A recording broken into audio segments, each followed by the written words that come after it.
Hey folks, we're going to continue some art asset production for the upcoming book we're going to release called Spelljammer Combat Exploration. Give me a second here to check my signal and all the bloody blah and all the bloody. Yeah, that sounds like a pretty good balance. Cool. So I've just posted that I'm live on Twitter. So if you want to catch notifications of when I go live in the future as well, you can follow me at Phil Kearney, like it says down below. Also down below, actually, let's. I should do my spiel. So here's my spiel. Hey, my name is Phil Kearney. I create role-playing games, supplement PDFs. I currently focus my attention on 5th edition Dungeons and Dragons. In the links down in the description down below, there are a slew of links to different books that I've already published on the DMsGuild. They're all 100% free preview. If you're on a mobile phone, if you click into any of those titles, on the right-hand side, you'll see an eye icon. And if you're on a desktop or a tablet, go into each individual product page and you'll see the cover like this on each product. And then underneath that, it says free preview. So if you click free preview or the eye icon, it'll pop open a PDF. It'll be the entire book cover to cover. You can read the entire thing. And amongst the links down below, there's maybe 150 different illustrations. So if you're an art enthusiast, be welcome to open them up and check out the kind of Magic the Gathering and other fantasy genre art that I've put inside of these books. If you are a D&D enthusiast, read them. They're cool shit. If you like them, consider purchasing some of them to support the production of more artwork and the amount of time that we spend here developing these books so that we can place them online for you guys to enjoy. So, other way that you can, I'm supposed to be pressing copy paste while I'm doing that, but I'm all gesturing with my hands. So let me finish kicking through the shout outs on Discord that I'm, doing stuff, and then we'll spend maybe an hour doing character art today. So let's see. There, updated. All right, cool. That's out of the way. The other way you can support the channel is, of course, to like, subscribe, and hit the bell icon so that you can always catch when I'm live in the future. I stream 6 days a week in the mornings for a couple hours each day, as well as on Monday and Thursday evenings like this. I also have a character class design stream that I run on either Monday or Tuesday afternoon. Check the morning stream to see when I'll be on in the for lunch, either Monday or Tuesday, or sometimes both. So right now we are working on the Spelljammer Combat and Exploration book that we have produced. If this is your first time here, I'm currently doing layouts in Microsoft Word. It says 107 pages, but when I'm done, it'll probably actually be about 105. So you can see that we are starting to lay in some diagrams here, the front end of the book, and then we go through equipment. I have a blank page here that I need to fill up with all the ship tokens that we produced earlier in the stream. Then it goes into the combat section. We've been figuring out the diagrams to express the... I'm going to open this up a little bit more, and then we'll get into the artwork, I swear. But, So we have the combat section here. We'll drop a picture here that we worked on a previous stream. We'll put in a giant grid here and put all the tokens of all the tokens that we had illustrated in previous streams. Then we go down into looking at maps and movement, scaling movement, ship combat maps, the map scale and weapon ranges. And then we go into organizing combat maps, because when you're moving from a 500 to 50 to 5 foot scale, or back up into 1 or 1,000 mile squares, tracking is you have to have things organized so that you can easily shift gears from one scale to the next. So we're in the beginning processes of building out the diagram for that. We've been working on revising the illustration for the hammer ship. See a previous stream about that naughty bit. I like that we've got 1, 2, and 3 column formats going here. I think this is really fun, considering the 3 scales of combat maps of the 500, 50, and 5 foot scales. I love that I can have 3 columns like that, talking about the same topic, but then having each conversation about each scale running parallel to each other.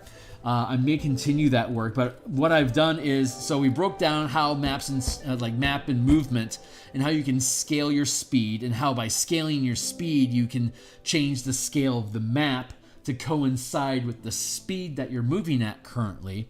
And then from there we look at, because these things can move 10,000 miles per round. That's ridiculously, you can't hit something 10,000 miles away. Shut up. So there's only 3 scales that actually work: 500 feet, 50 feet, and 5-foot scale maps. Like anything beyond a mile, you're not really going to be able to hit in combat because it takes too long for it to hit. It's not a viable threat. So combat has to be within a mile for you to use the weapons that these ships are equipped with.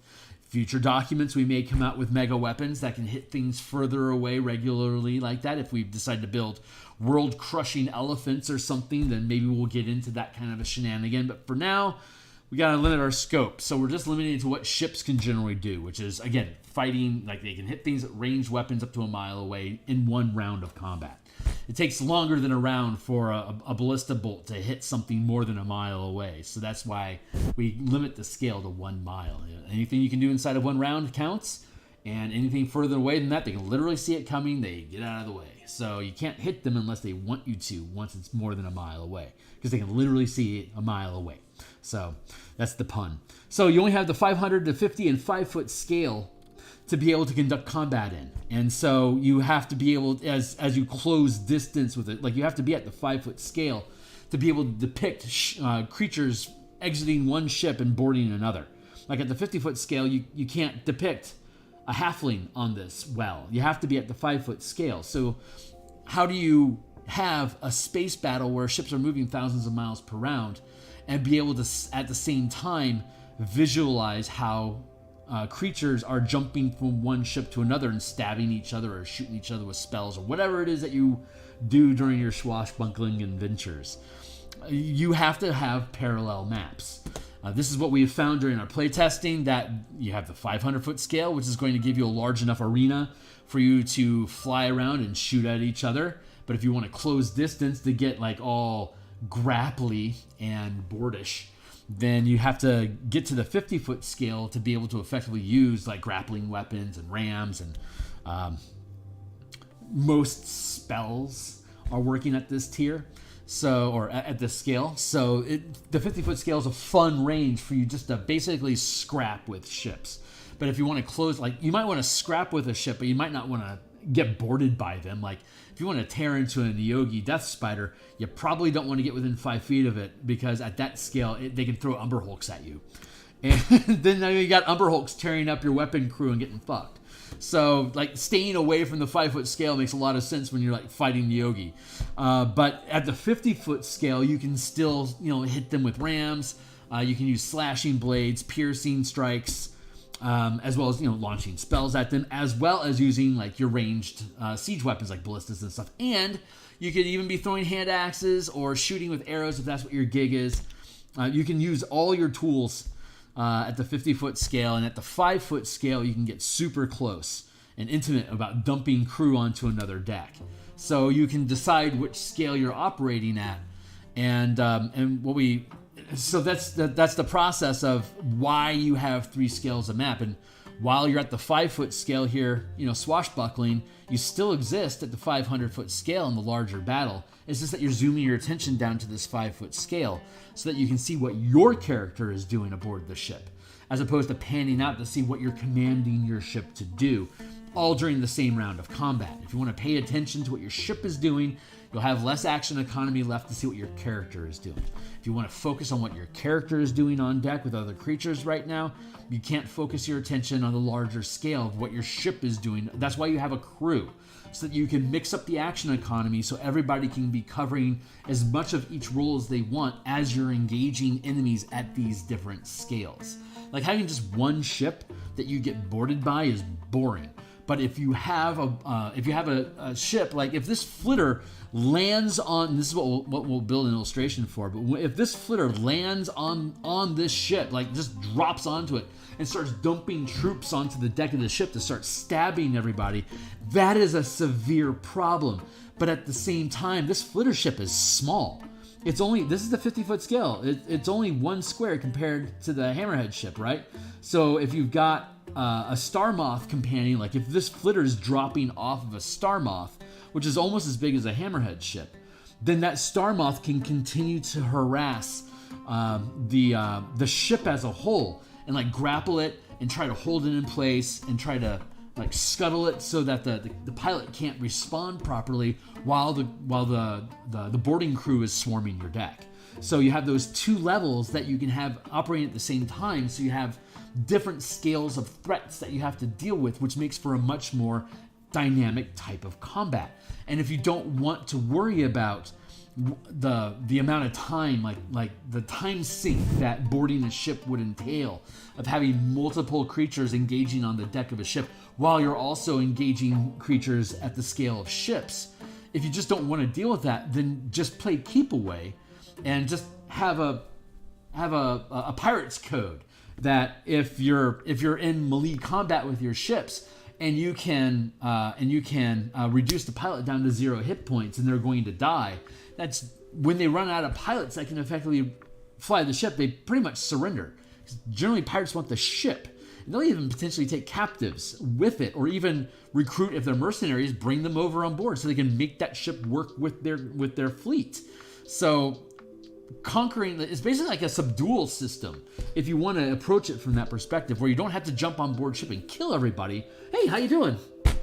You don't have to jump on board the ship and kill everybody to take it over. If you're dealing with, like, if you've got a Neogi that's got multiple piercing rams on its legs, and it's just stabbing into the side of your ship, and it's able to just scuttle you so everybody on board the ship is getting knocked around, those are some of the movements and actions that you can take as a pilot or as a ranged siege commander as one of the roles on this ship while you're engaging in your normal character actions of, you know, throwing spells and inspiring somebody, or moving and stabbing somebody that got aboard your ship. So if you don't want to zoom in that close to the scale of swashbuckling and being at the 5-foot scale aboard the ship, you can just stay at that 50-foot scale and then subdue the enemy's ship by just overpowering it and forcing a surrender. And if you can just force a surrender out of them, like, a lot of times these guys just want the boat, and they're actually looking for more people to help them with the boat, because if they take over that boat and you won't help them, then they're diluting their troops on their other ships. So they have more ships, but they have less effectiveness on each ship because they had to break up their crews. So a lot of times, if you've got mercenaries can switch gigs. Like, this is just some of the mindset and mentality that can go along with, like, what kind of culture can you build from the mechanics that we created with this scaling combat system. So, like, first edition had this idea of subduing dragons, that, like, if you could beat it into submission down to 0 hit points, it's like, cool, hey, things are cool. I'm like 1 billion years old, and I'm not going to stay 1 billion years older by just dying for no reason. I'll just wait till you're dead and take your treasure back in 20, 50, 90 years, whatever. Go ahead. And, like, that's how dragons worked in first edition. It's like you could slap them with the side of your sword to the point they're like, well, no, yeah, you guys are good. You can do that with ships too. It's like, oh, clearly I don't want to just be drifting through space and run out of air, so I will hand this ship over to you, and let's have a gentleman's agreement that you will hostage me at the Rock of Bro. And, like, that's a very English, like an English royal fleet sort of attitude, and I think it's fun. Anyway, this is just me being a DM. So, hey, I completely forgot you were live streaming after just finished for today with mine. Hey, you don't owe me anything, man. I didn't show up for your channel today. Why would I ever assume you would show up to mine? So, but I love having you here, man. You're a great guy. So, but yeah, I'm just rambling about the book right now. It's not even what we're doing today. I just wanted to give people an update on this. It's frustrating, breaking down these mechanics. Like, it was too simple and assumed too much when we wrote it initially. And my co-writer, Ukulele Bard, Joseph Vargas, he's like neck deep into it with me, and our editor, Adam Hancock, he's like neck deep in it. So when we read it, it just makes sense. But we've chewed on these mechanics for a year, so like we get it. So I don't think I provided enough context, and like you were saying on your stream about the castles and like stronghold section of the Dungeon Master's Guide in 5th edition, that they like didn't even have an illustration of a castle in the picture. And the one thing that you had said was, if anything, they should have more diagrams, more charts and tables and illustrations that are relevant to the content so that you have more than one type of learning occurring at the same time. You're running the words in your head as you're reading, so you're getting that auditory input.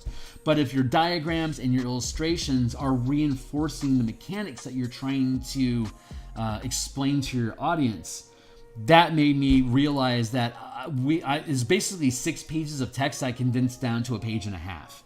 And I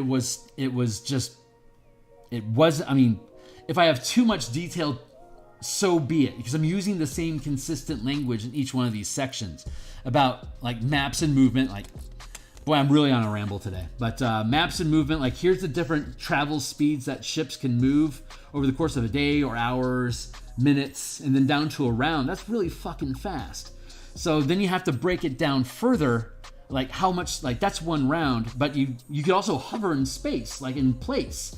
So you can go 5 feet or like 5,000 miles.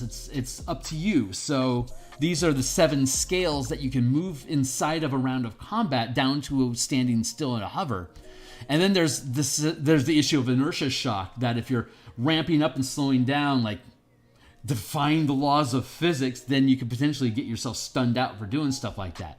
So you have to have like this smooth curve that allows you to slowly gain momentum. But like if you're a high level pilot, bam, you can just punch it and just like light speed out right in front of your enemies and just blip, and you're gone. They're like, fuck, and now they have to try to catch up with you using our pursuit mechanics.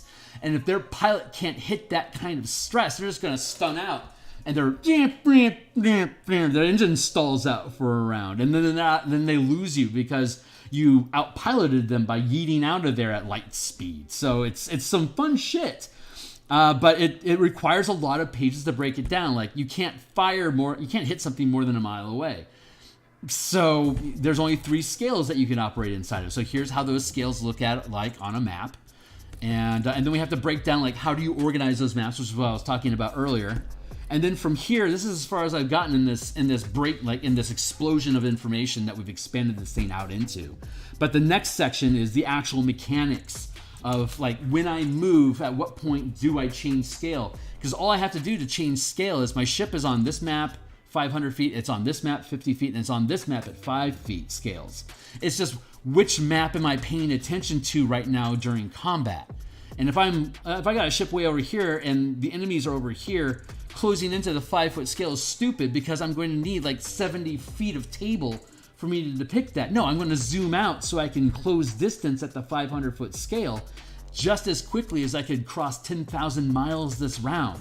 I just have to move at a speed that's fast enough to get here, which could just be like 1 square of movement if I upscale my speed to blip in on them. And then I could, when I get adjacent to them, I can zoom into the 50 foot scale and make me up to 10 squares away. But then again, I can still yeet in at 1,000 miles per round. So 1 square of movement closes me to adjacent. So I've used 2 squares of movement this round. I could then zoom in again to the 5 foot scale and ram into this guy or land on his ship and start dumping troops. And that's what we were talking about when you said, hey. So, but that's why that's what I have to explain next. So I have to have a lot of little small vignettes of like ships with arrows, and then like expanding out into another map with ships at a closer scale with arrows, with like action decisions. Do I want to stay at this scale and fight? Do I want to zoom in so I can get more personal and direct in combat with the creatures aboard? Or do I want to take this arrow and go back out to the 500 foot scale because I want distance? Because I don't like what I'm seeing on that deck. I think I can outgun him, but I can't outsword him. So I want to keep distance at the 500 foot scale and dogfight with him, trying to stay the hell away from him while my team is lighting him up with ballistas. So that is the role-playing sessions that I had the joy of DMing, which is why we decided that this book has to be published, because that shit is fucking cool. So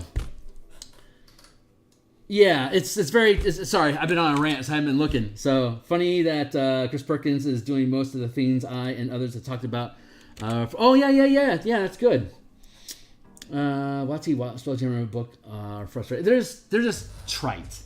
You know, there's not enough depth to the content for what we wanted. But the reason we're here tonight is I need to set a timer so I can. It's 7:40 already, so I got about maybe 80 minutes I can play.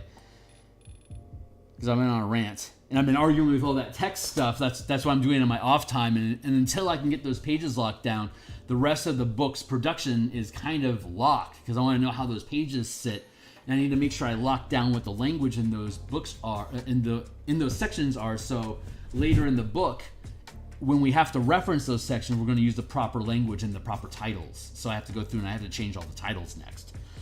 It's a big to-do, and honestly, it's slowed down the production of this book by 2 weeks at this point, so it's pretty frustrating, but this is a development stream, and this is the kind of crap we talk about, so I'm currently mucking my way through that, and honestly, NPC art production is a really great way for me to relax a little bit, get a reset, kind of like take a mental nap from the project and come back at it. So this is the last elf that we need to create a token for the Light of Xaryxis conversion that we have at the back end of the book. It's about 25 pages worth of, if you use my mechanics, you can do this in this chapter, and you can do this with this encounter, and you can do this with these characters, and this is how that system looks when you approach it, and here's your hex crawl. You know, it's 25 pages of badassedness, I think. But it'll be 100% free preview, so when it publishes, you can read through it at no cost, and if you decide I'm right, it is badassy, then consider purchasing it. You'll get a shitload of tokens with it. Not to mention all the maps and all the stuff that we've been streaming for the past 109 sessions. It's that's why I'm building this all. You can go back to the entire stream and see all the assets that we're producing that are going to be put into the zip file that you get when you buy this thing. Plus, we're talking about all the mechanics all the time, so I'm trying to sell you hard. So, Princess Adalia is the last one that we need to create here before we can move on to the Niyogi. So let's see. We created Prince, whatever his name is. I'm going to duplicate that group. That's right, Prince Zeleth. We produced him previously. I'm going to get rid of the lock on that. Hide him there. Take this and Sunamabu to be breaking down. Let's see where we at.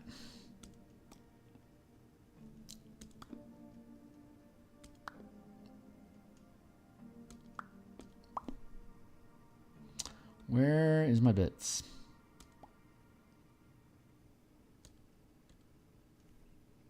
There.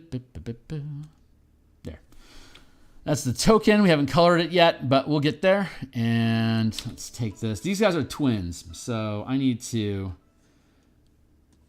keep a reference for this guy. I'm going to merge this layer down here. Since it's just a sample layer, it's easy for me to mess with, but it is a reference point. So that and that, I should be able to hopefully produce her and get her outfit right.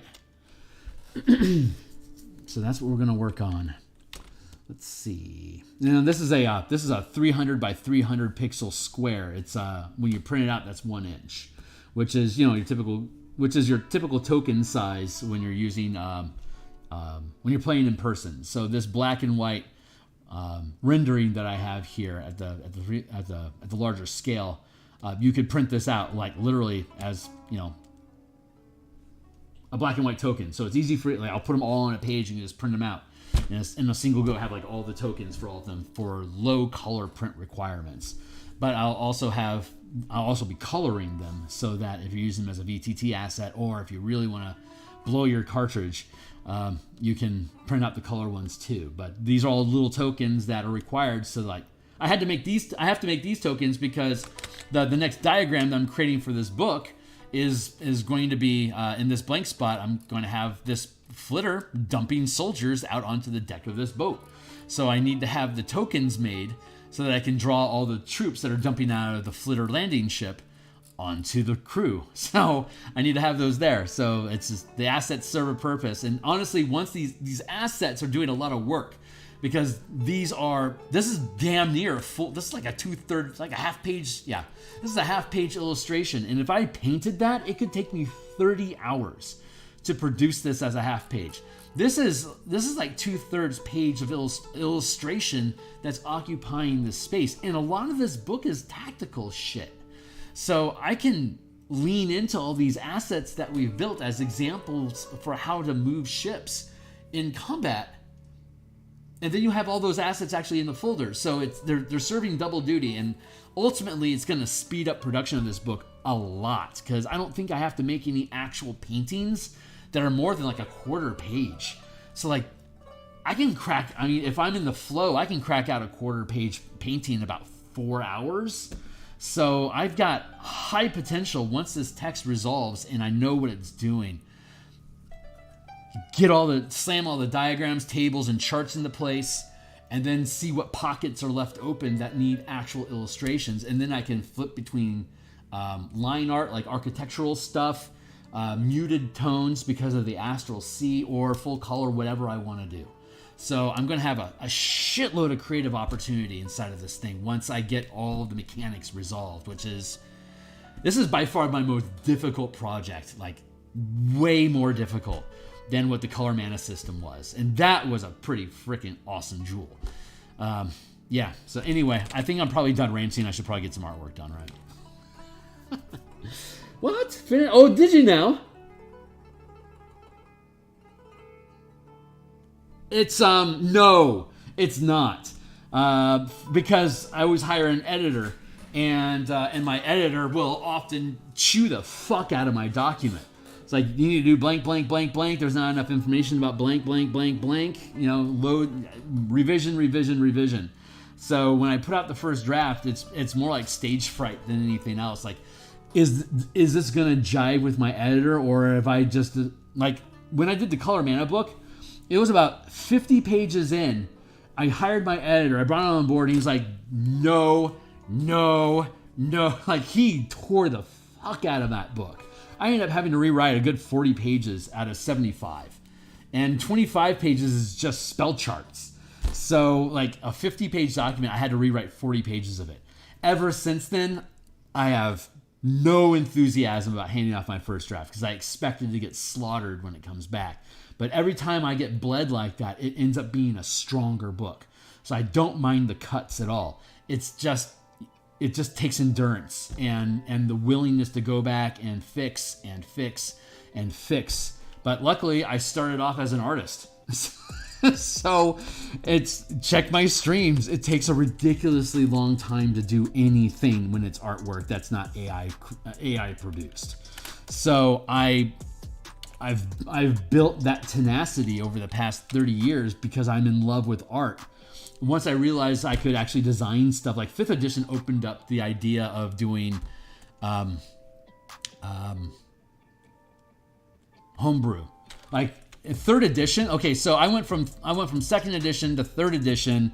The cipher system, after tasting 4th edition and not really jiving with it, I switched to cipher system, and then I dived into 5th edition. That's where I've stayed.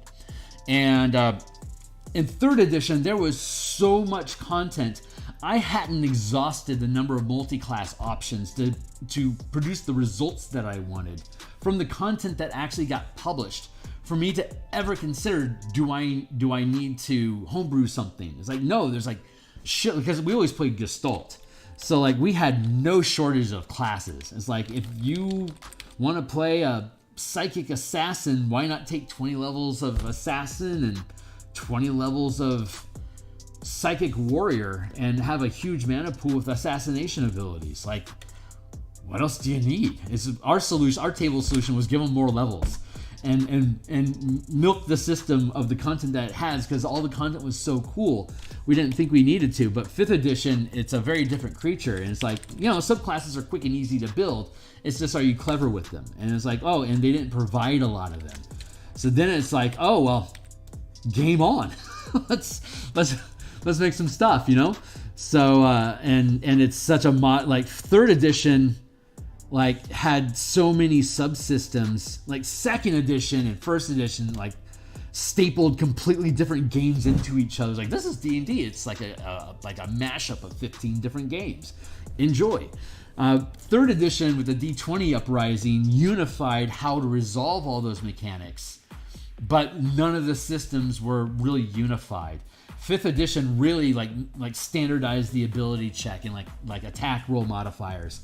Like, it really codified how to do things. And once you understand how to do things, you can look at the different resources and variant options you can use from the Dungeon Master's Guide to spin new concepts into existence that uses all the mechanics that you know, but changes the flavor of them so that they're doing something different. So that's really inspiring, and so that got me to a place where I'm like, you know, I can continue hiring out as an artist, or I can start creating my own books and be my own artist and use that art production in this exact conversation we're having right now, which is, you know, this is like what I think about with art, and this is why I build that, and this is how it fits into the thing that I'm doing, and, you know, blah blah blah. So I'm going to turn off my brain and let the muse work. But yeah, so once I started getting into that space of being able to create my own shit,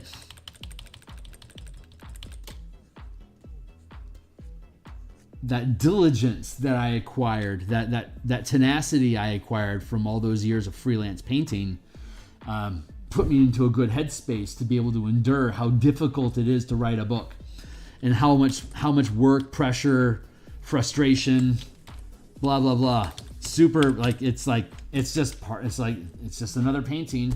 You know, I'm just painting ideas in your head with words now. And if I do a good job, you get what I get, and you can play the kind of game. I can show you the kind of games that I like to play. And if you're into that, you can, you know, pick up the mechanics and play along. So that's kind of the idea there. So, okay, so this is, she is a major figure, a major NPC in the game, which means that I'm only doing a bust, like roughly like this with her brother, Prince Adalia. I'll stick to basically to the shoulders up. So this is the headspace. I have no idea what I'm doing right now. I'm just throwing down lines until something jumps out at me, and something just jumped out at me. So I'm going to fade this down to a low opacity so I can see it, but it doesn't get in the way of the next layer that I'm going to build here. I call this spin doodling, when I just kind of make a cloud of lines, and then I let my acid-soaked eyes see what images pop out that I think are interesting. Yeah, so I had a very exploratory college. I saw things, man. Things you wouldn't believe. All in the quest for color.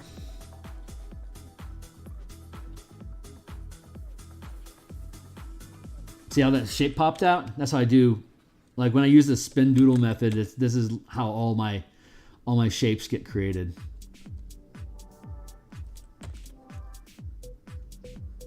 Like you can see like this eye sort of thing going on over here, but it's in the wrong place. So like it makes me want to like pull my attention into like here and like do a little elf thing like this. You see how that pops out? That's how I find stuff inside these pictures. Like I have a general order in my head. The work docket says I need to do an elfin princess render. It's almost like fucking AI, man. I throw out this cloud. I know what the work order is, so I need an elf in here. So I throw down this cloud of lines, and then from it I get to pick out what feels like I could do something interesting with an elf. It's like I don't know what's going on here right now. I do know that I need to have, see, like that, I follow those lines, so that set a precedence for me for how to put something over here.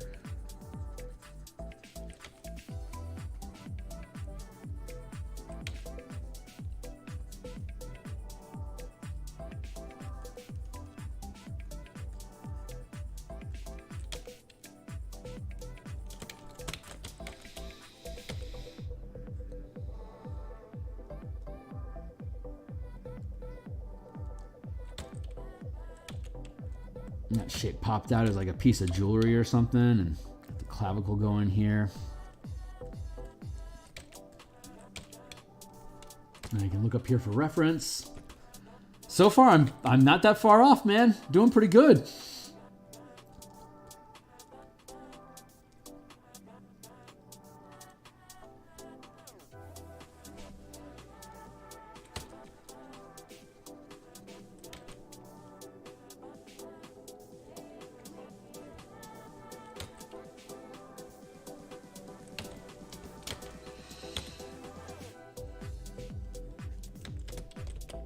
Yeah, I'm gonna go over here and kidnap this guy's face. Transform equals flip horizontal now, baby.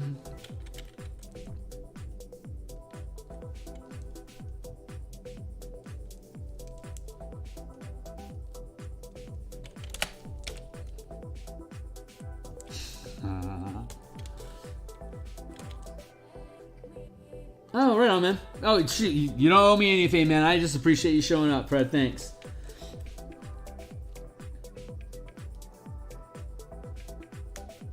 Congrats on the RPG, man.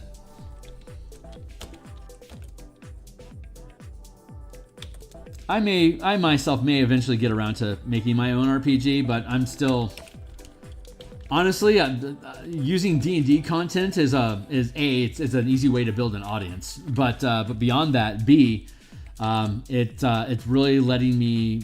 I'm getting into enough different type of content now that it's helping me establish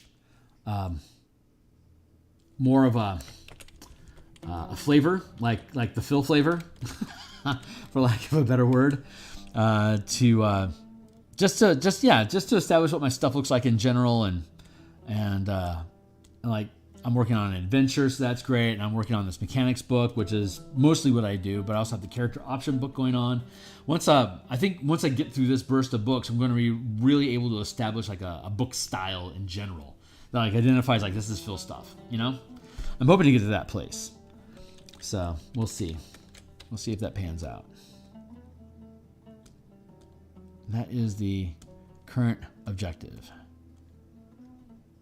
I'm going to drop his face down like that. And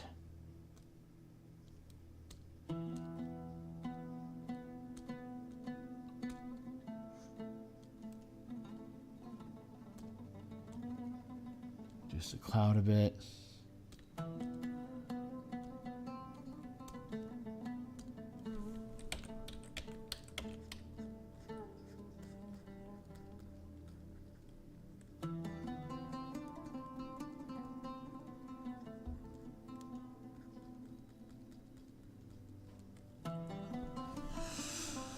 All right, I see how that is. I'm going to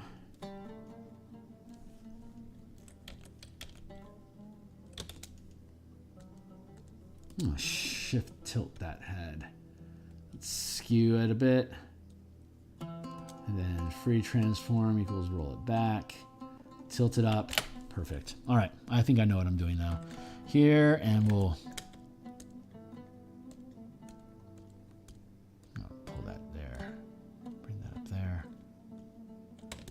drop all that into a single file, and then drop the opacity of the file in general, and then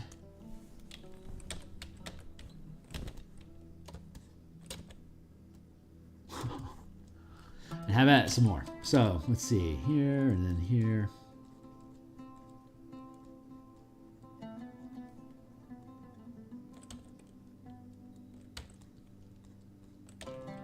Man, this character just reminded me of one of the elves from the Deathgate cycle that was written by Margaret Reese and Tracy Hickman after their work on Dragonlance.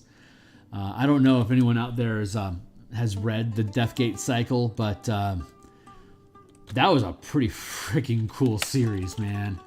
It was super cool. Highly recommend. Multiple dimensions.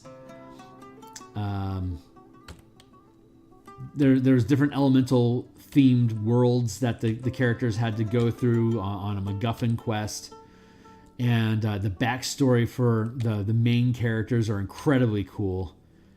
The main character has like a really great return, like a Empire Strikes Back Boba Fett vibe to him, but he has this awesome dog.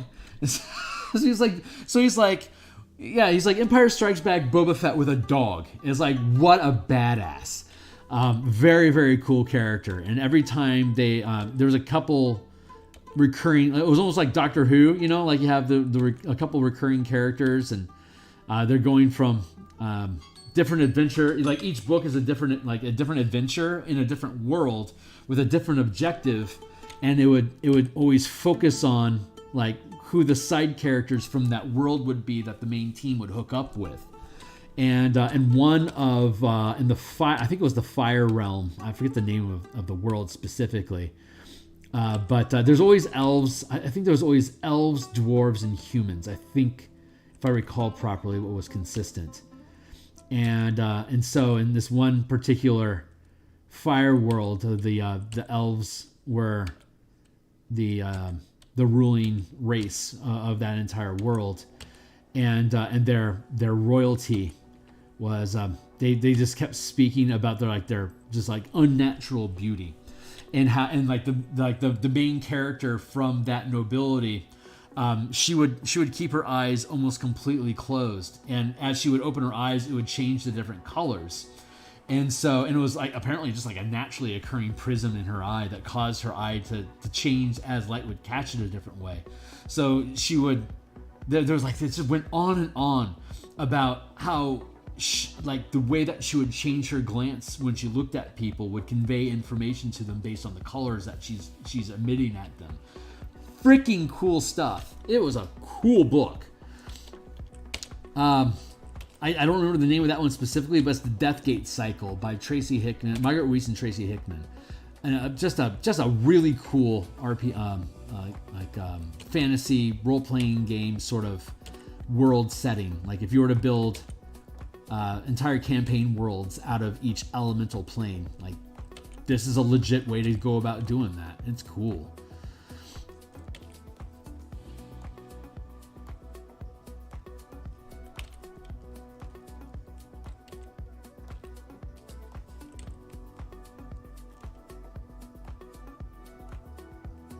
So this eye stuff we got, this random eye sketchy stuff we got going on, made me think about that because the way her eyes are nearly closed. From royalty, to me, it just kind of conveys like you're barely worth noticing, like ultra snobbery. Like I don't even give you my full attention. I'm sleeping through this conversation. I don't know if you can. I mean, that certainly feels like aristocracy. I don't know if it's noble, but you know. From from somebody who is eternally bored, having lived forever and having everything catered to her, I could see her adopting a very you don't exist sort of attitude.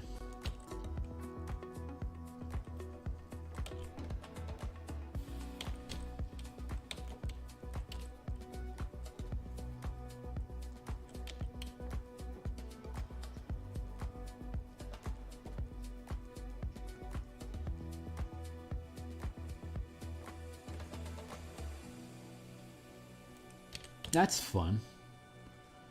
Oh, I kind of like that.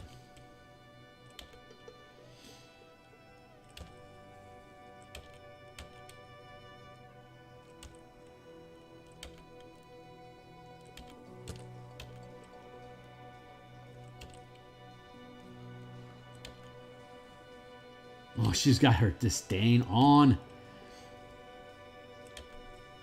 It's so indignant. That's perfect, too, because you find her in the brig of a pirate ship. Like, what a degrading place for her to be. Queen of a world of elves, and she's stuck in some scummy brig. I'd be pissed, too, if I were her.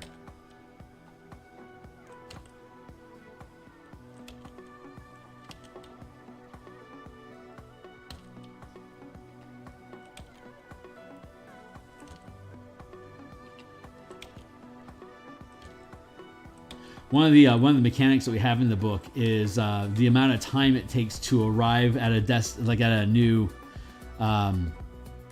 wild space system is scaled by your familiarity with that location. Just like if you were trying to teleport to it. When you teleport, you go through the astral plane, right? And your familiarity with the location that you're trying to teleport to has a number that, you know, there's like a chance of failure. And so it makes perfect sense that if you are going to try to find a location, that your familiarity with it also improves your success at arriving there. So it reduces the amount of time it takes to travel from one system to another through the astral, or any destination that you can imagine in the astral sea. Your familiarity with it reduces the amount of time it takes to get there. So up until you pick up this princess, everything you've been trying to do is get information about the system that she's from, so that you can go there and stop your world from being destroyed. You have to get to Xaryxis to save the world. And until then, you're trying to find people who know the way there. And since nobody knows how to get there, it's going to take you over a month to get there because you've only heard of it. And that's the shittiness. That's about actually the time that Wizard says it's supposed to take to get there. But the people that you want to get to, they retreated from your planet and they know Xaryxis intimately. So they can get there in less than a week. So there's this huge time gap. And it takes even longer because you have to do all this bullshit just to be able to get there in the first. Like, you have to go all through all this crap to find out where you need to go, and then you have to go there, and then you can't even go there. You have to go to fucking Doom Space first, which you're also only so familiar with. So it's like it takes like 3 months since your world is being threatened. It's like, how slow is this death on this world? No, it's ridiculous. So using these mechanics that we have is you're constantly picking up people that are really familiar with the next location that you want to go to. So you can keep your time frames really short and crisp so that you can reduce your travel time to maybe a week. When you pick her up, it's going to take like only 2 or 3 days for her to get you back home because it's her own world. She owns it. She's intimately familiar with it. So she can keep pace with her enemy forces that set all this stuff up in the first place, and blah, blah, blah. But she can pace you alongside with them so they don't have much time to do any setup by the time you get there, so you can have more of an impact. So anyway, it just helps it helps expedite it places more pressure on the time, which is appropriate because your world is being destroyed. There needs to be a time pressure but they immediately break that immersion because it takes like over a month to get anywhere with the rules that WotC provided. And so they create these unsatisfying rules, and then they make those rules not make sense in your game by like unintentionally highlighting how short-sighted they are. And I'm very critical of Wizards, and I realize that. So I'll eat my crow when I have to, and be welcome to call out my shit when I publish. But that's the kind of stuff that we're trying to resolve. We're taking what Wizards provided us. We're trying to flesh it out and kind of spin it so like we can use like common sense to make your adventure work in astral space. You know, like anyway, it's cool.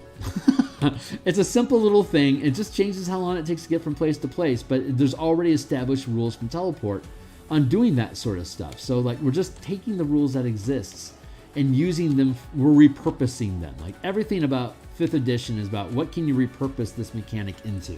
Like that's the challenge of design in 5th edition. So I love that. I think it's super fun.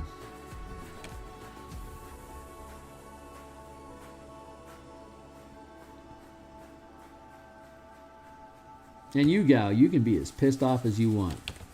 But yeah, so you free her from this pirate. From this pirate's brig, and she's like, yeah, I gotta get back to Xaryxis. It's like, well, what a coincidence, princess. That's exactly where we're going. And then you have like a week to convince her that she should stop the world from being destroyed, and you have the opportunity to do that. And she either plays ball with you or she doesn't. And then you just gotta start killing.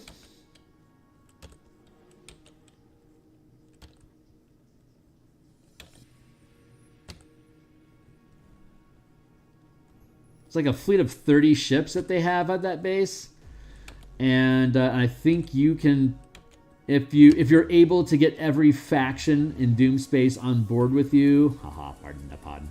I think it's 25 ships that you end up having, so it's a fairly close match. But of course, your characters and your heroes, so you always have the edge. So, but I mean, you don't have to destroy every ship in their fleet. and there's actually a number of ways to be able to outsmart the fleet. And so it's whatever level of engagement that you want. Like the actual adventure suggests that you use the armada or the fleet of allied ships as a distraction, so that you can slip through the fight and get to and land on Xaryxis to start, getting the princess to where she needs to be, because you got to get the princess back to the throne is what you need to do, basically. So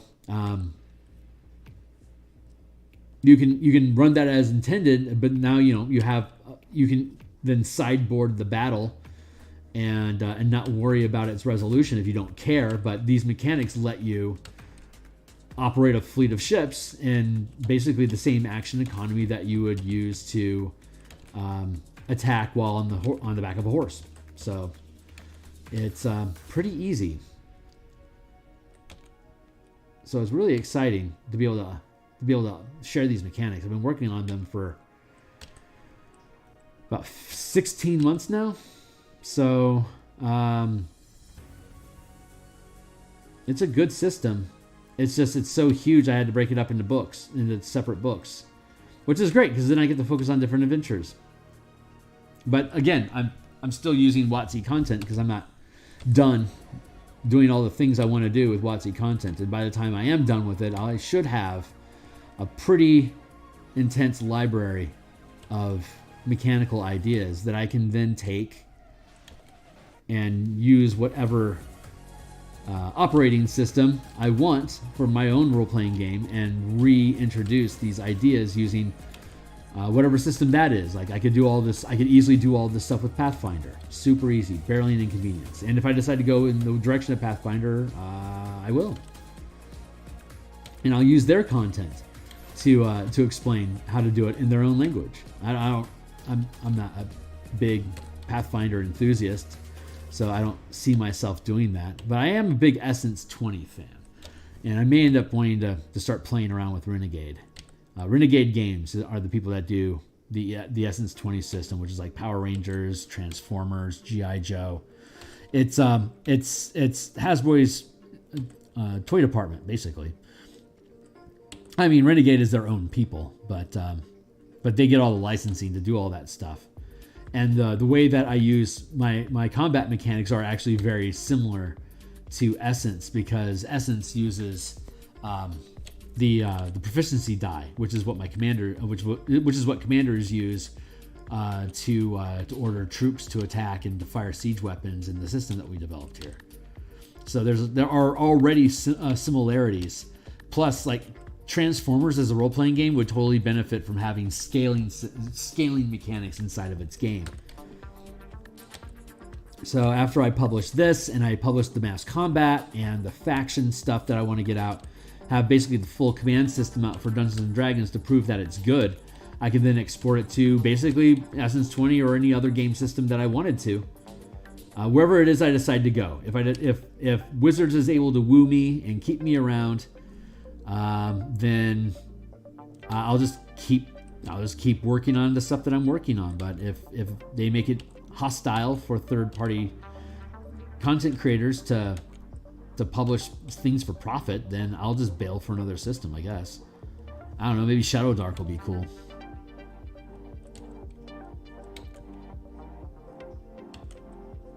I don't know yet.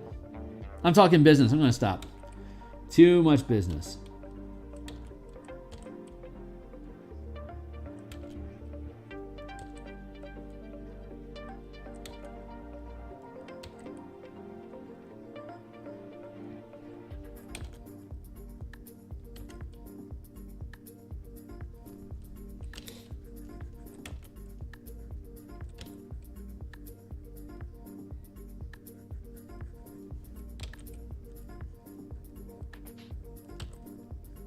There we go.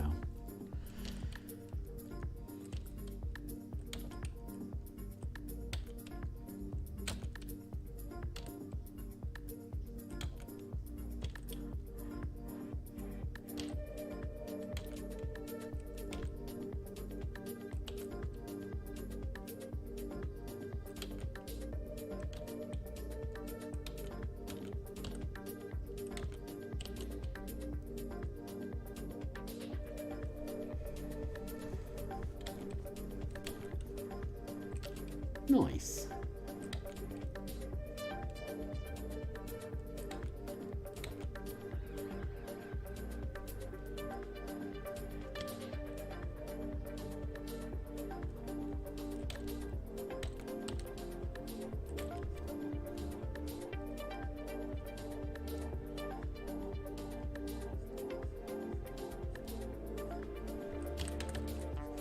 There we go.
Angry Mouth.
Okay, I need to pull this eye in.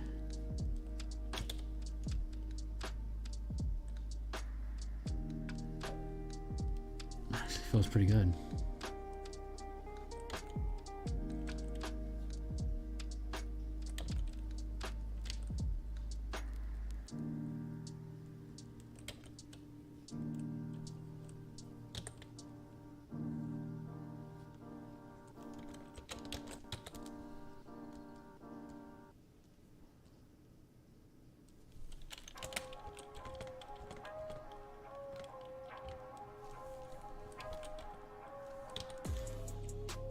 Try this. Let's try.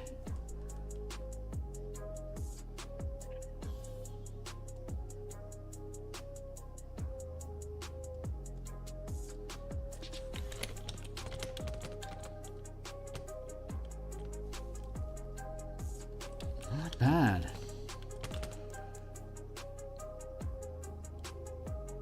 Don't hate it. Merge that. Let's duplicate it. Here we go. Making some major surgery on this gal.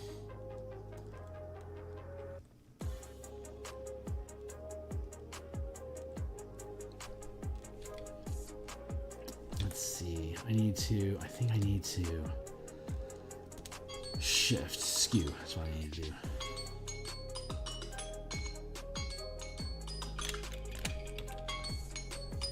Thank you, Timely Timer.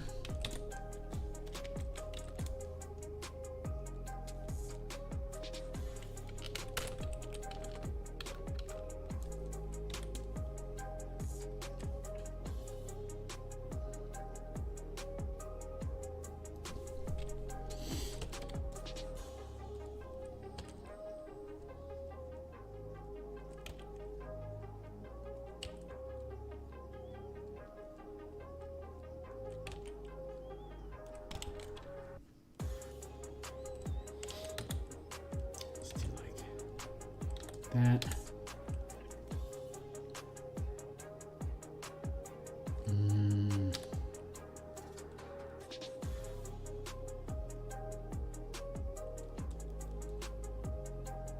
Let's try this.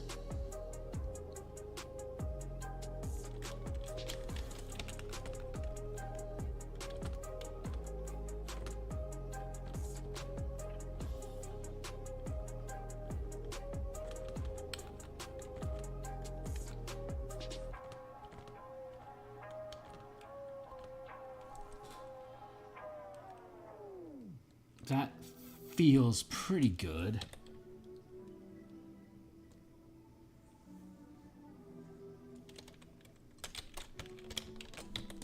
Let's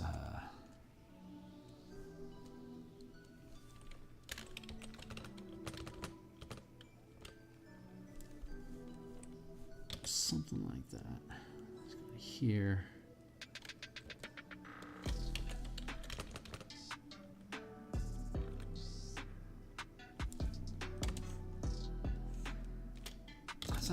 That's not bad. Let's skew it a bit.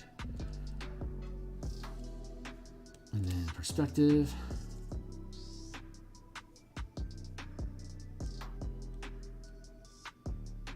Free transform.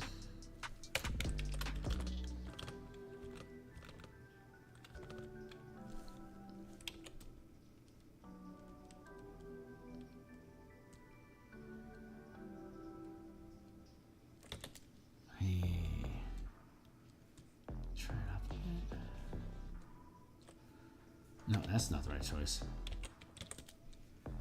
Maybe. And then a bit like.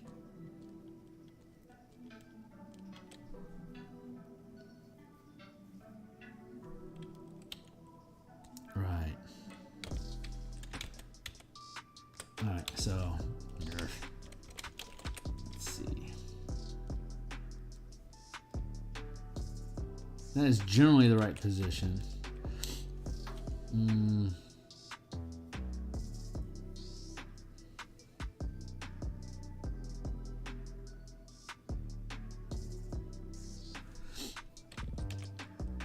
Canals line up.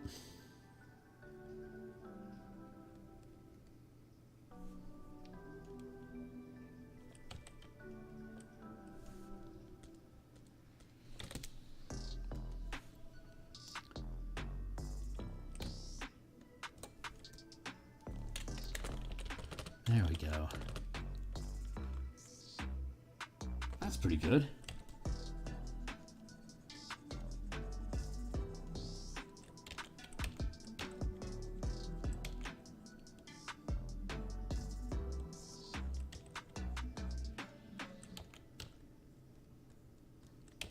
You know what? That does work.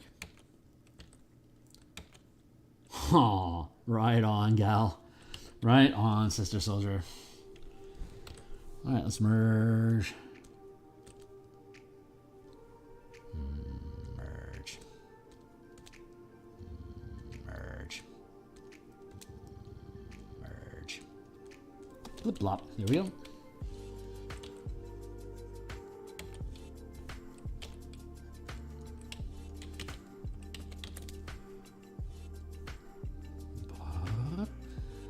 Too big.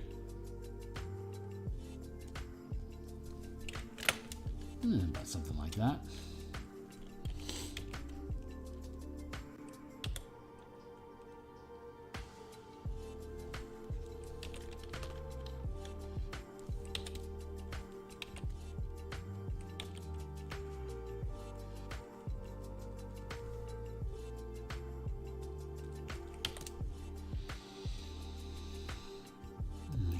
bigger. Man, this piece is just sliding into position, man.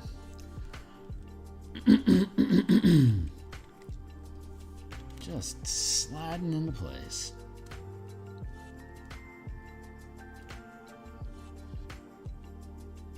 Drop that down.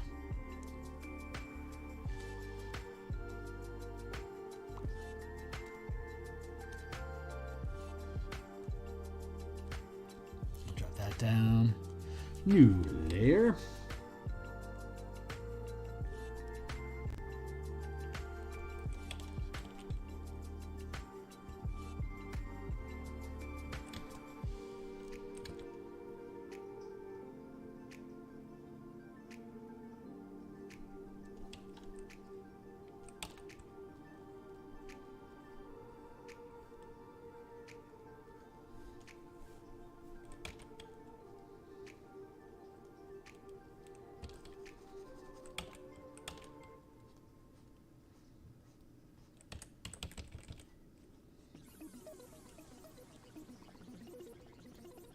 It's raining again here in Seattle. I love the rain.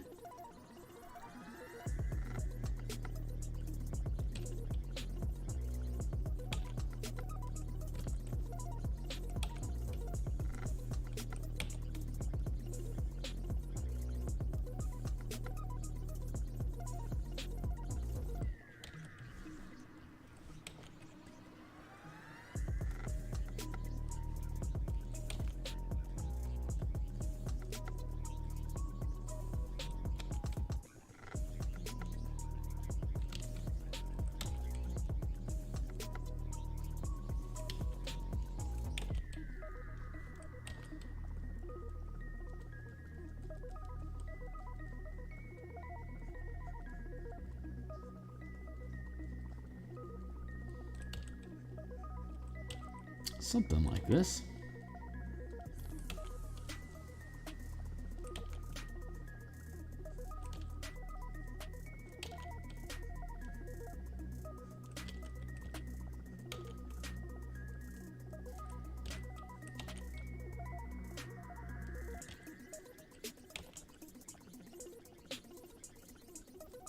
Basically, yeah, like that.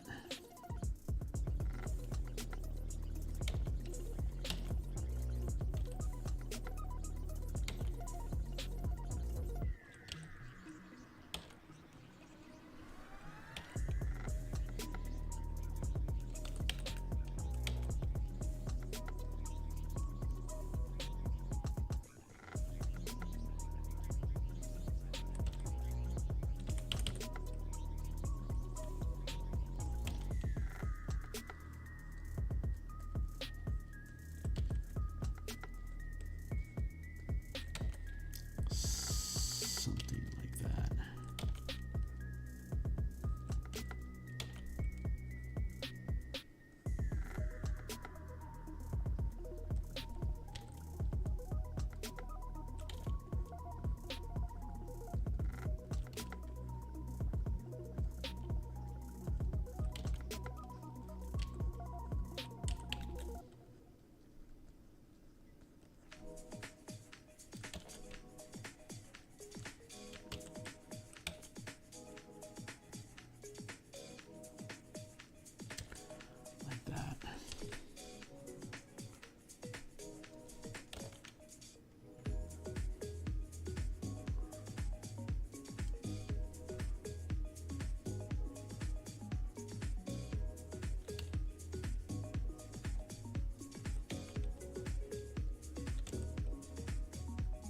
Feel right? Something like that. It feels right.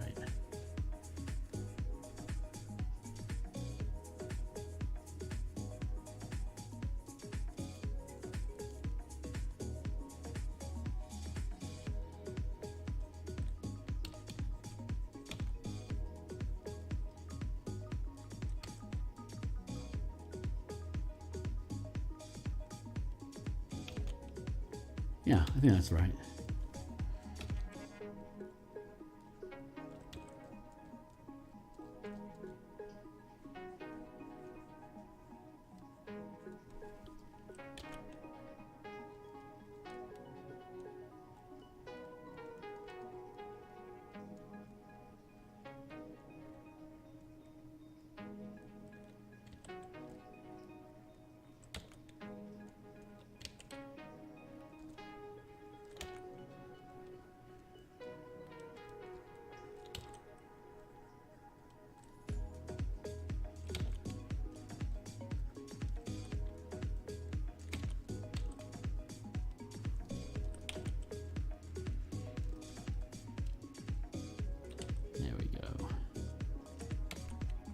I'll be continuing artwork like this tomorrow morning. I stream Monday through Friday in the morning. And I do development streams on Saturday. Monday night and Thursday night like this, I also do art. And then on Monday or Tuesday afternoon, I have a development stream for the martial powers combat system that we've been developing very slowly over the past year.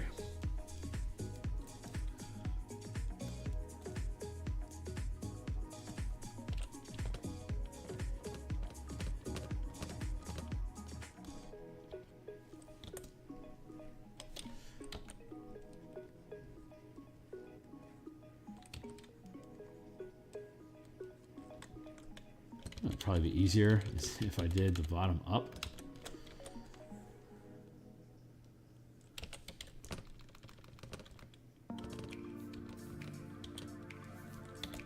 Yeah, it's a lot easier.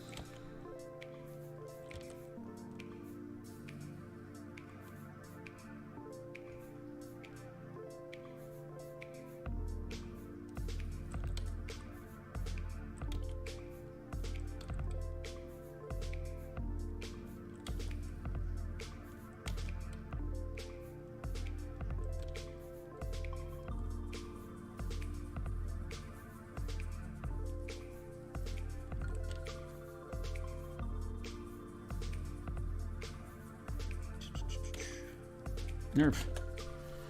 Yeah, so far, so good.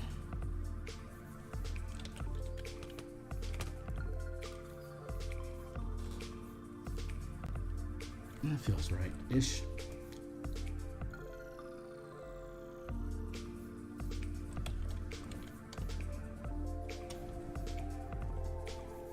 Oy vey.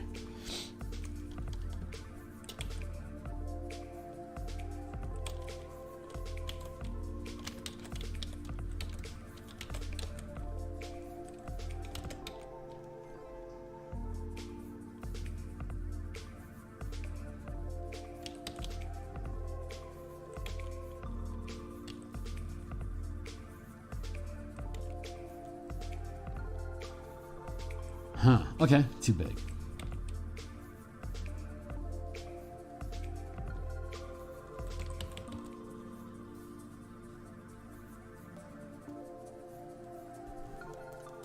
Something like that.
I like this song a lot.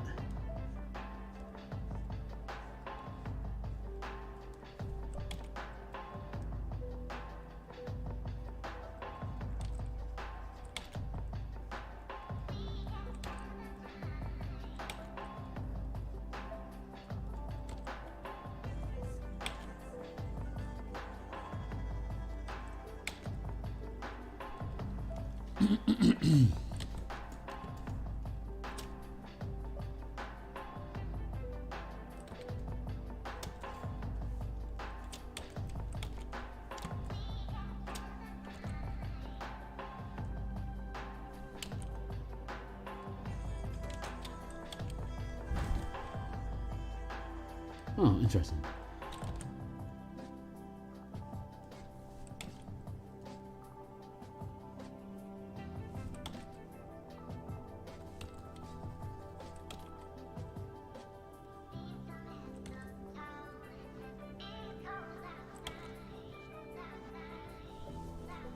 So that means I need to bring this in. This is great. I like this angle.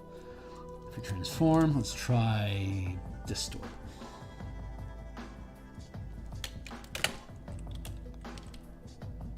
Flawless victory.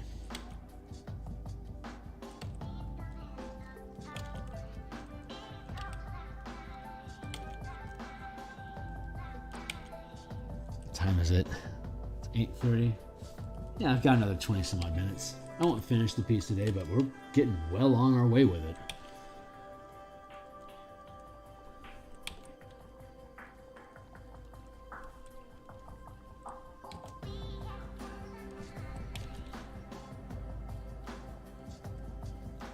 Every princess needs a boob window. Every princess needs a boob window. It's a boob window.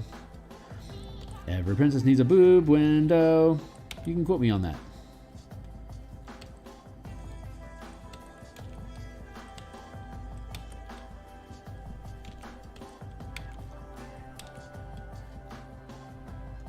Everybody gets boob windows. Don't even know why, guys.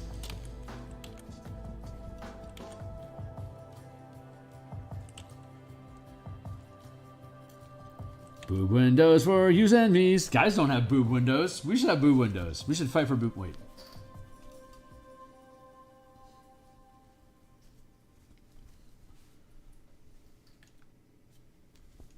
There. Now I have a boob window too.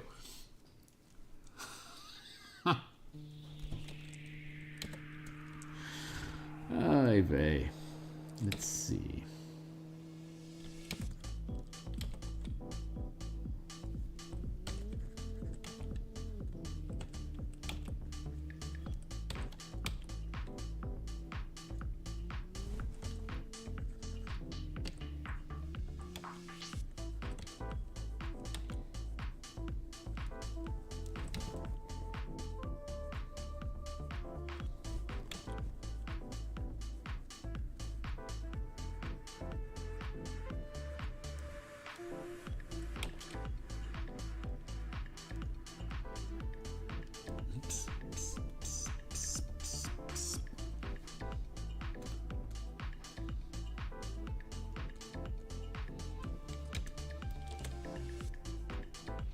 Let's blot out the sun a bit.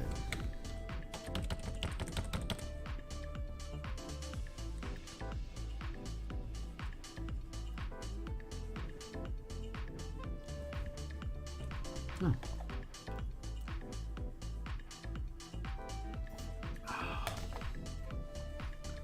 Thank you, coffee machine.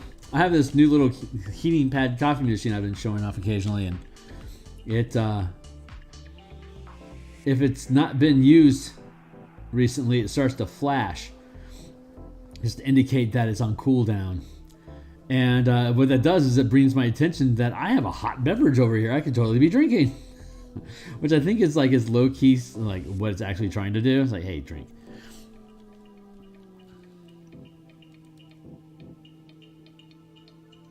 Interesting.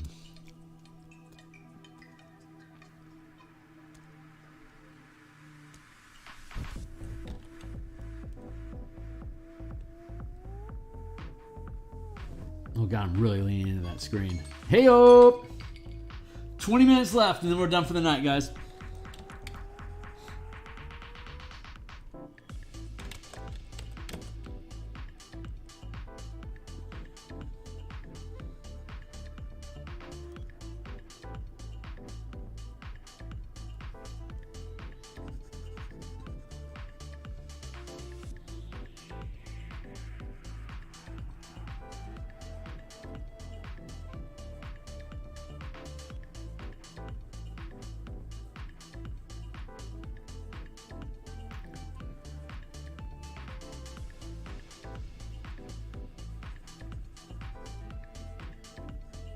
There we go. pretty freaking cool. This guy needs some hair.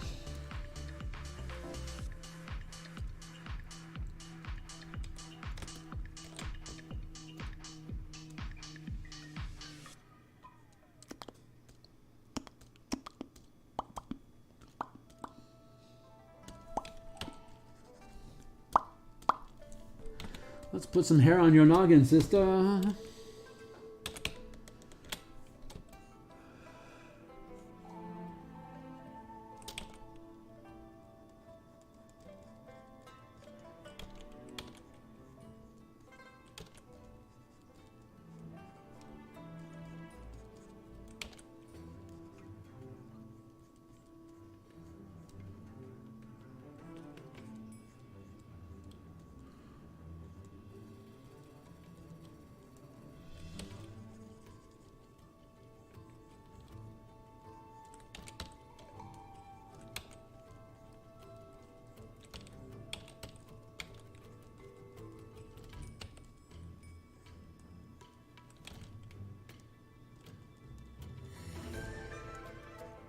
Not bad.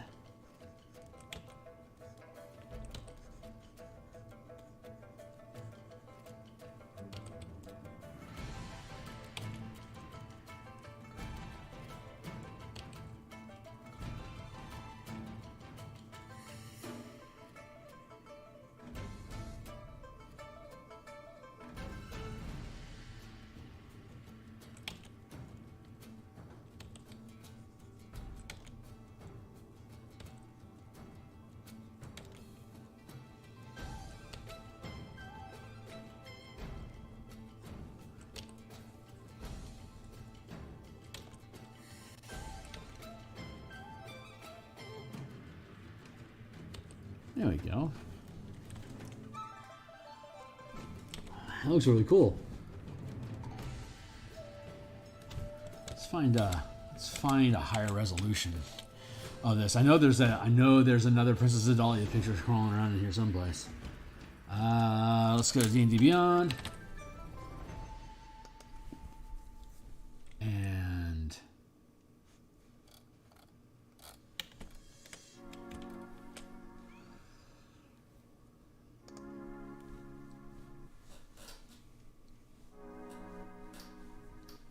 oh man, I had to pop my neck. That was difficult. Ooh, and here comes the head rush. Booyah.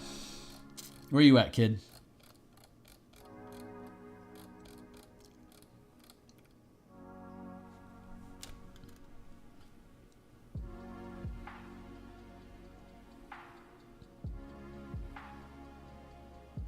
Okay, I'm into it.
What?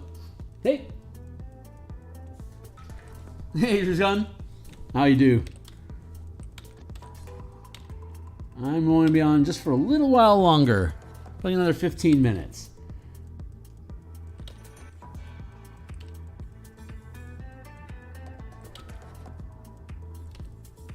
We are working on Princess Zedalia from Light of Xaryxis.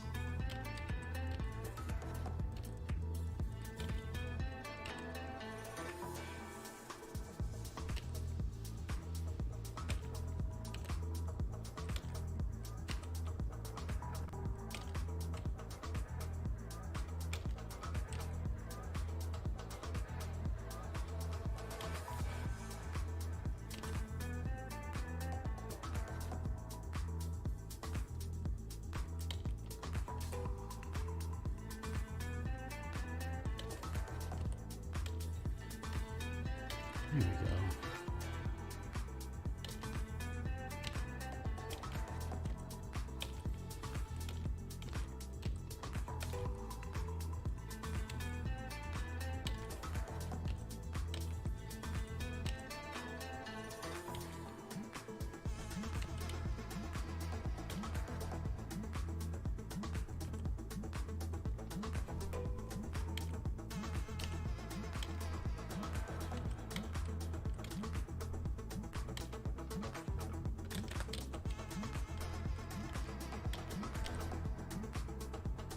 I gotta open this there. What you got going on, buddy?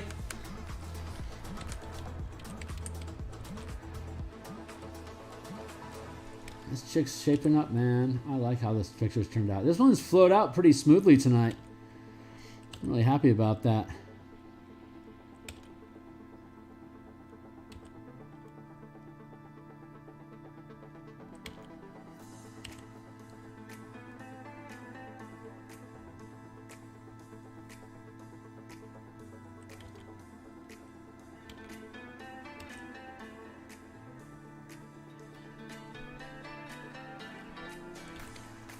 Cheek. Oh, thank you. That's a hella compliment.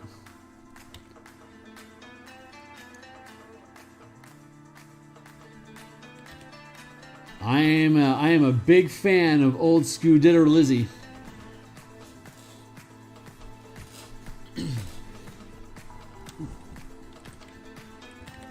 I've been one of my major side objectives, like my own personal quest, as it were, as an artist right now, is to be able to develop a style where I can have over-exaggerated gesturing, but still make it feel like it's anatomically plausible. Ditter Lizzie was really great about being able to create very expressive characters. And the way that he would bend the creature's anatomy, just it was almost cartoonish, but it felt right. It was a really smooth style. And I would be lying if I didn't say that he definitely affected me, because that's when I was just starting to get into art myself as a high school kid back in the 90s. I'd just gotten into D&D. I was like, wow, there's a treasure trove of just badass artists that I can glean skill from. I was staring at their pictures.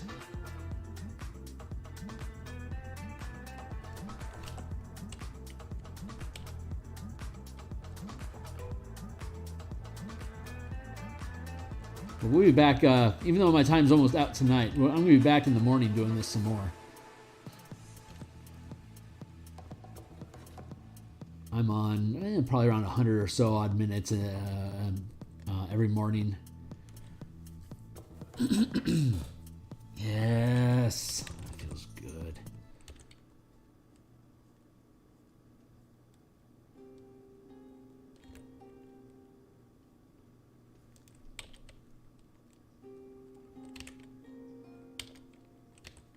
Word. Kirkbride, Michael Kirkbride. I don't know Michael Kirkbride. My friend Badillion is the Planescape DM is the Planescape DM in the pro DM community, and he found an artist that uses that stuff. Hey, that's awesome!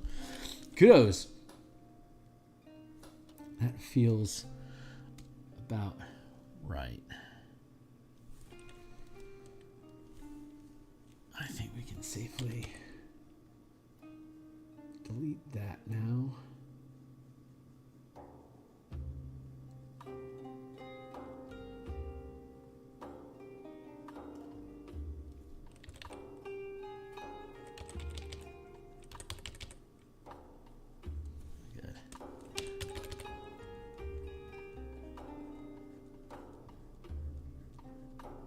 Turn that up a touch.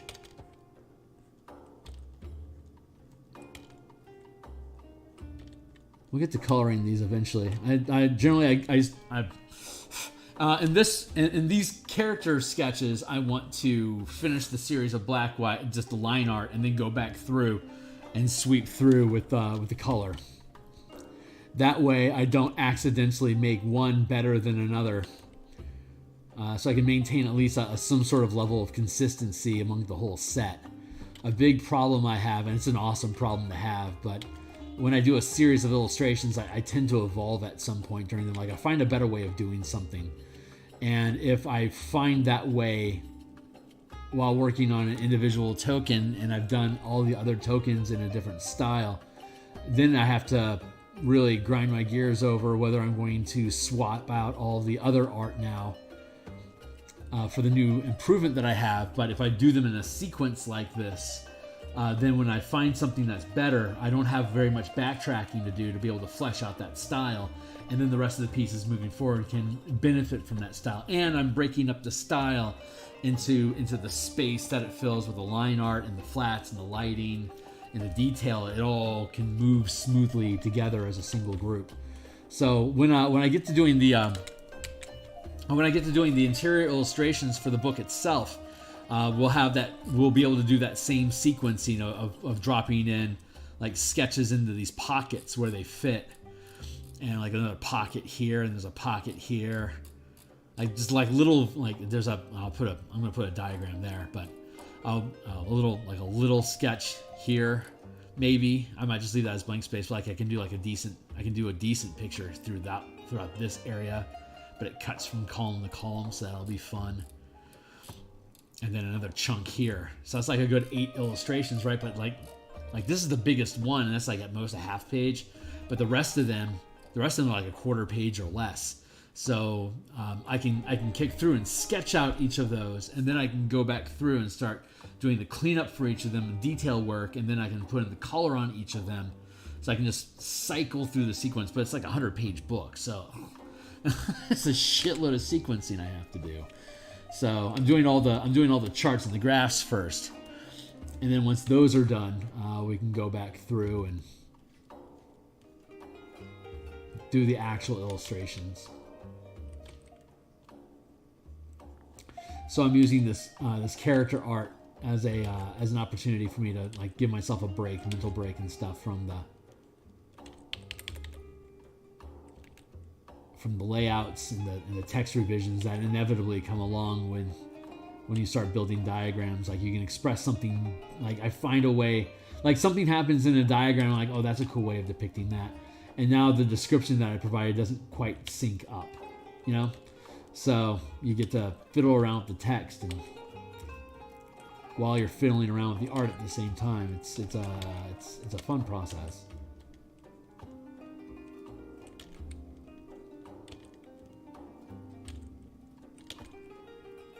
But it is involved.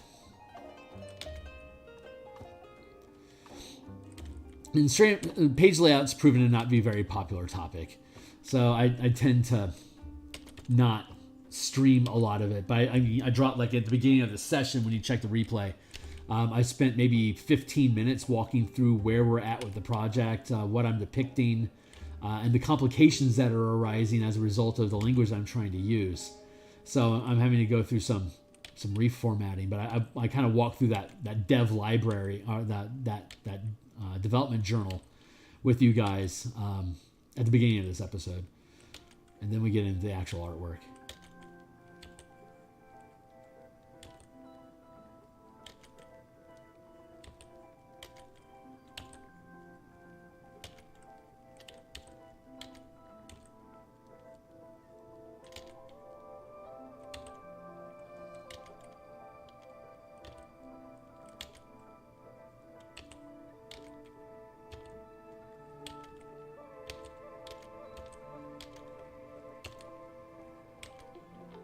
There's a comment I'm missing. What is it? Thank you. Thank you. I stream so I can get the work done. It's I am a short attention span sort of person by nature. It has me bouncing around between different projects to make sure that I can keep flow going. But when I get either emotionally congested or if mechanics on the page become frustrating, I like to step away from it so that I can having different projects to work on or different phases of projects to be able to work on simultaneously. Really, the biggest demon that lurks and hunts me in projects like this is burnout. And so I have to keep excited about the project, and I have to keep switching up what I'm doing, and I have to be very, very careful about drag, like something that like breaking up the text, like I talked about earlier in this stream. That is dangerous waters for me right now. Having a complication like that at the beginning of the project, when I hadn't anticipated it, it's great to discover it because it's going to end up making the book better without any regrets later on that I found it so early on. But at the same time, it's creating unnatural drag that's preventing me from hitting the benchmarks and time marks, the timestamps that I was hoping for when I committed to building this project out before deep diving into the Eberron adventure. So I have a considerable amount of creative guilt that's associated with that. And that leads to imposter syndrome, which leads to mild depression, which completely cuts me off from my muse. So I have to be very, very mindful and delicate about where I am in my process so that I can stay connected. As long as I can stay connected, she punches out. I've only been at this for 80 minutes. This is a pretty good illustration for 80 minutes, and I ain't complaining. She does good work.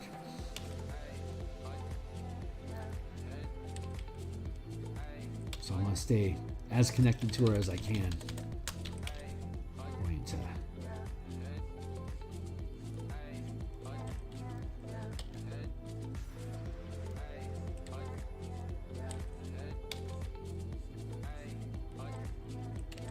I feel like it happens like this.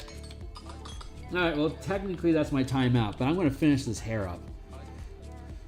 This little sweep thing we got going on here, I want to resolve that before checking out for the day. But I'm going to be back in the morning in about 9 hours. I'll be back on doing this again. Same character, just going to continue the piece. But like I said, I'm in a fight for my life with the book that I've written.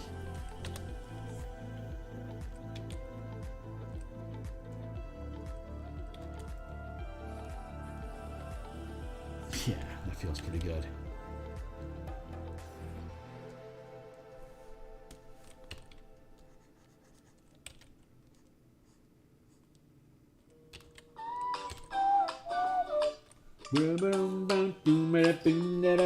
What is that?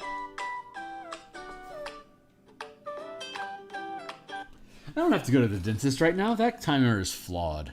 Oh well. I guess I can get started walking.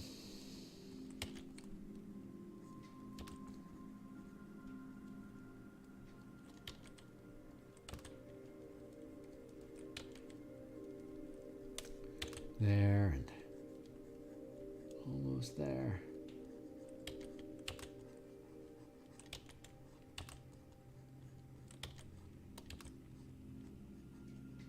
I see more comments. Smiles.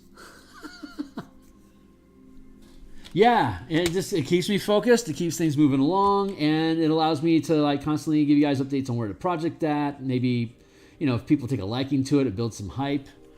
Like I've mentioned before, I'm eventually I want to start doing this with Kickstarters at some point, and so I think it's really great that I can demonstrate consistency over the past year in my production cycles and how I resolve problems when they come up with and how much of the process I want to share, because I think that just kind of builds trust for when I actually do move into Kickstarters.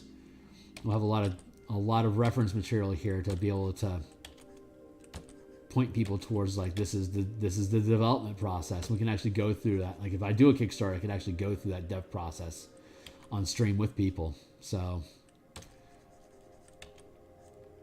that's fun stuff. I am into it. I just need to build I just need a better audience, you know, like more audience for me to start moving into that Kickstarter space.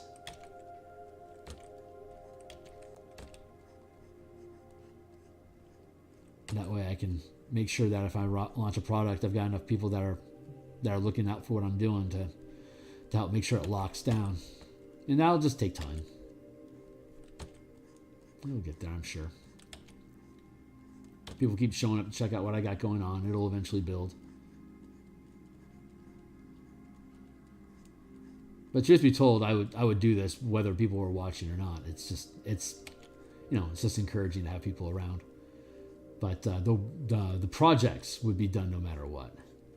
You know, like I'm looking forward to getting into Dragonlance. I'm looking forward to running the playtest campaign to confirm that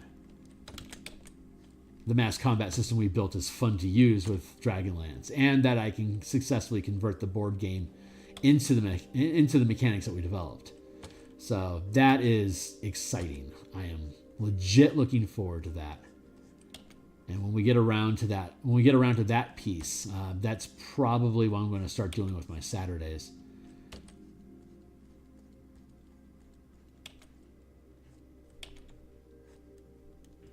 Start developing assets for that, and like doing a design journal with folks, and looking at like the battles that, like the maps that we build and the battles that we run, using that system and what we learned from it, and blah blah blah blah blah blah blah, all the things.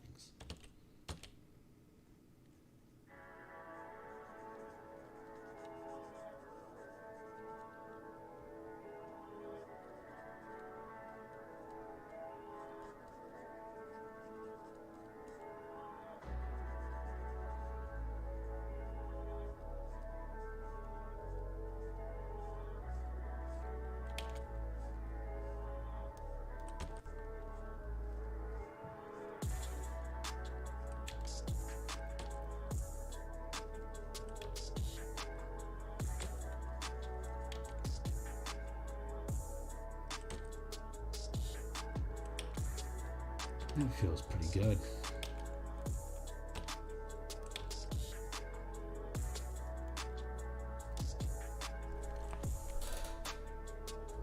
That's not bad.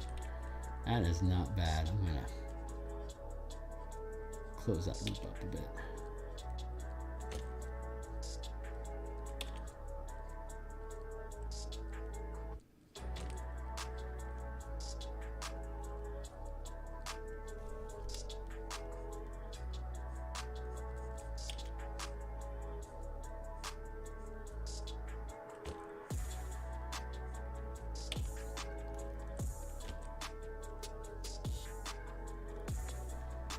Whew, man, that ain't bad. It's not horrible.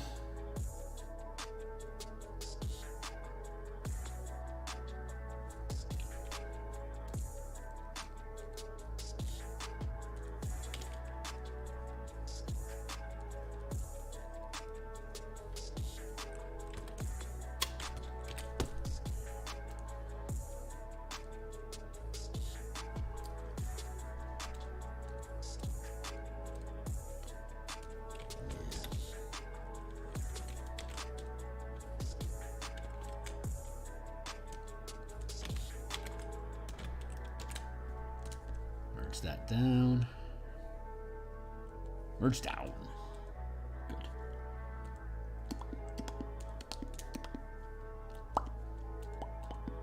Good. Good.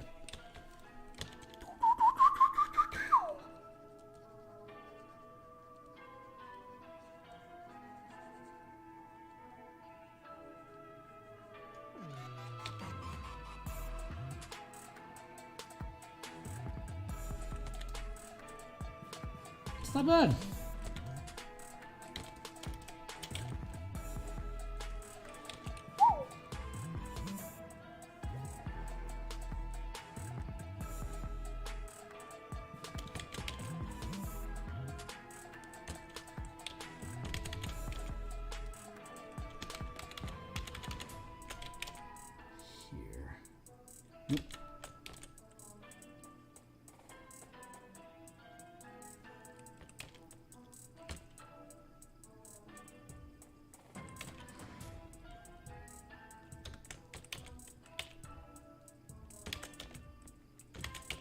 Here.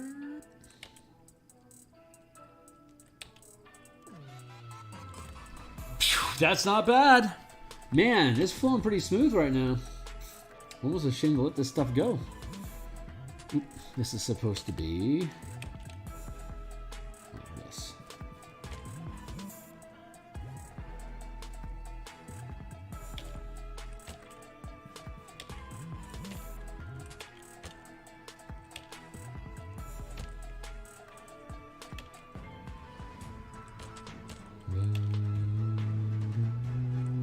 I like the song a lot too.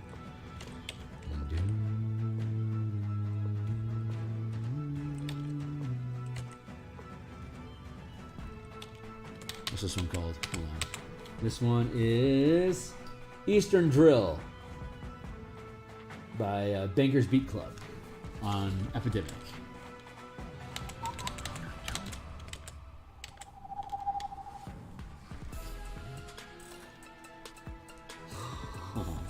Right on, man. I'm happy to have you on board.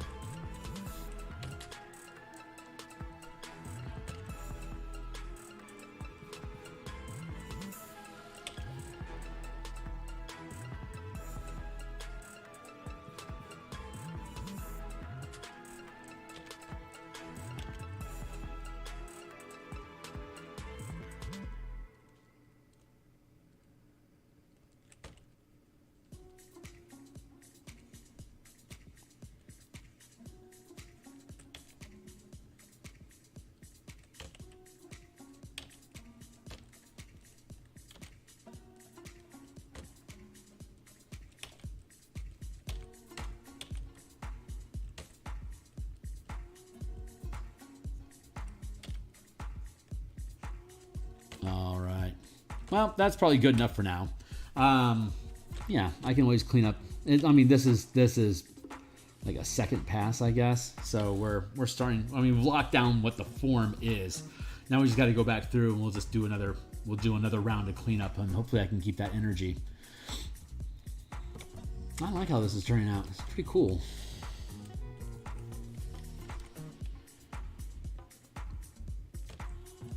Give this a little bit more.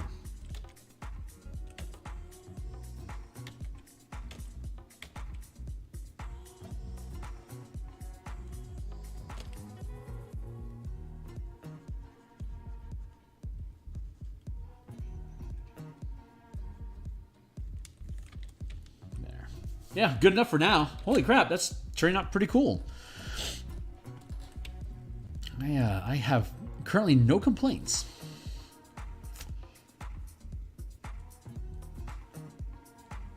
Drop these guys out. There.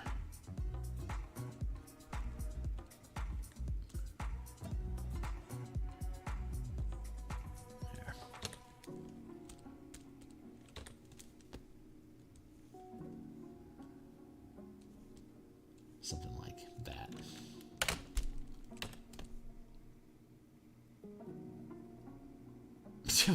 Yeah, man, I'm on board. That's fucking cool.